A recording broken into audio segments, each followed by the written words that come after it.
여러분, 추운데 고생이 많습니다. 내란 선동 세력의 대한민국 흔들기가 도를 넘고 있습니다.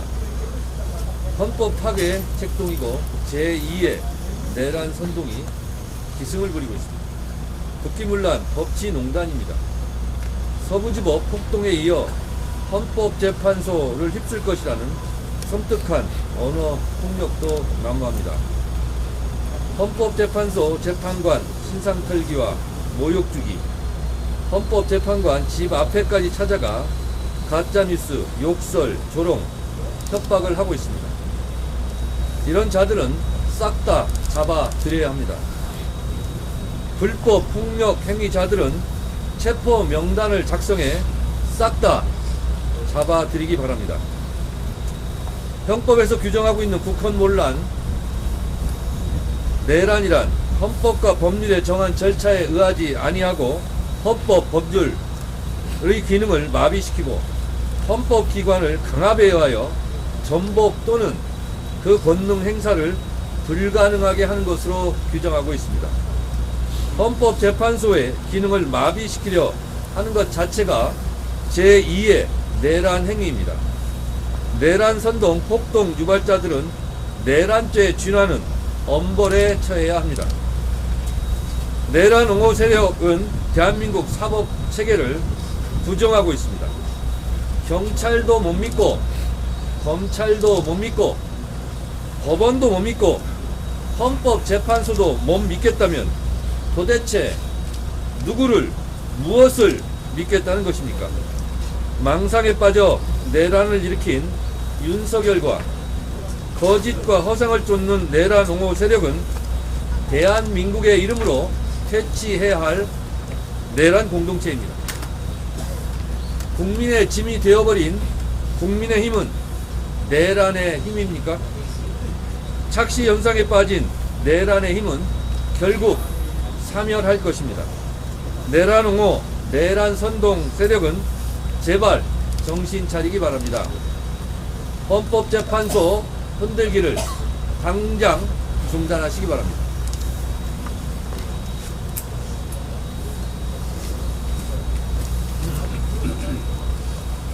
예, 날씨 바람도 심한데 고생들이 많으십니다. 오늘은 대통령 탄핵 심판 사건의 제9회 변론기입니다. 지난해 12월 3일 비상계엄 선포로부터 이제 77일이 지나가고 있습니다.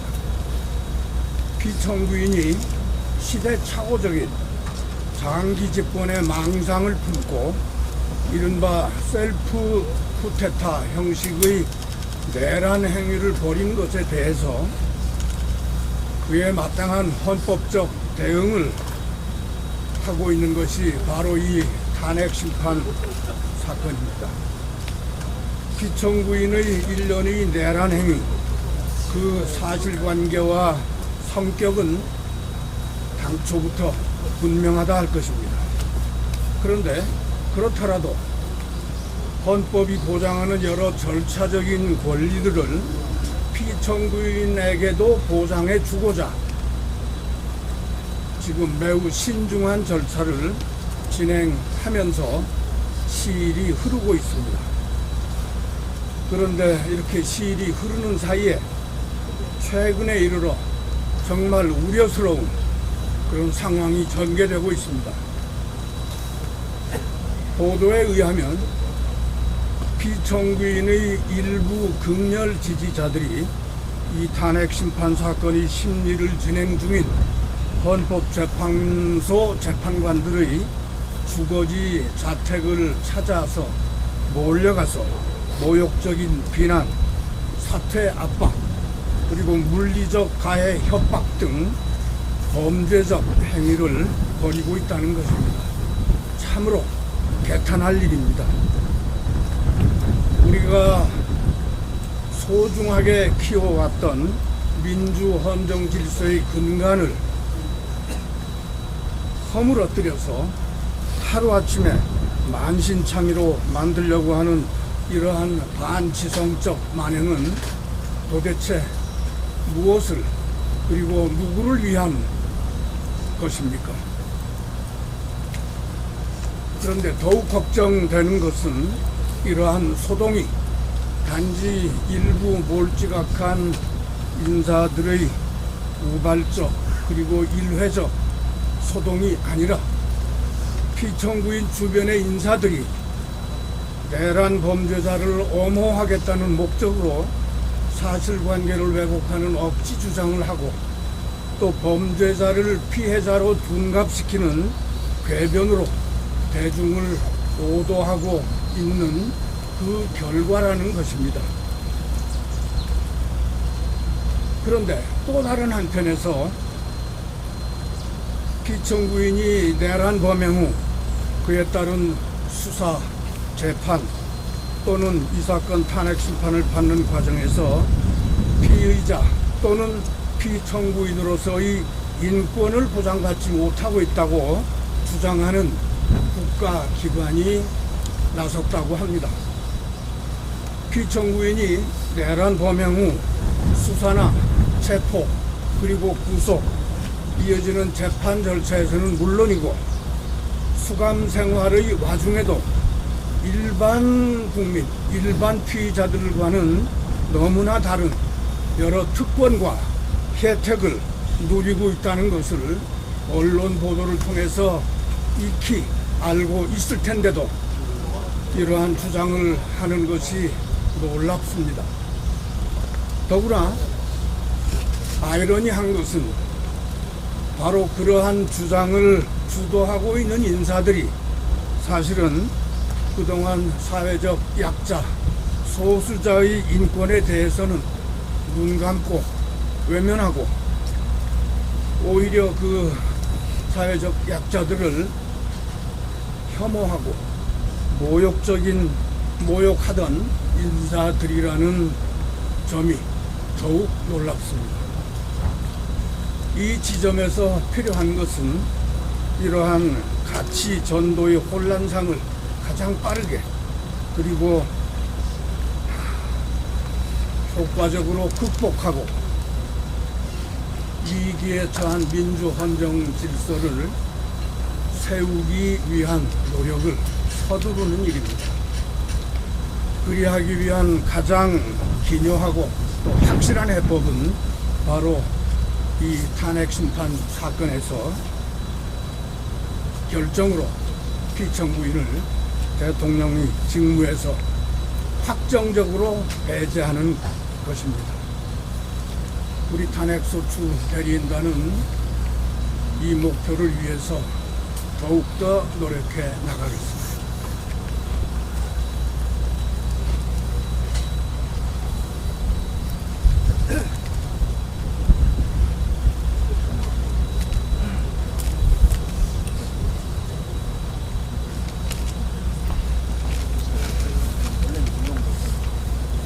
윤석열 대통령은 헌법을 준수하고 수호할 책무가 있음에도 불구하고 헌법을 수호하기는커녕 자신이 주도가 되어 헌법과 헌정 질서를 파괴하였습니다.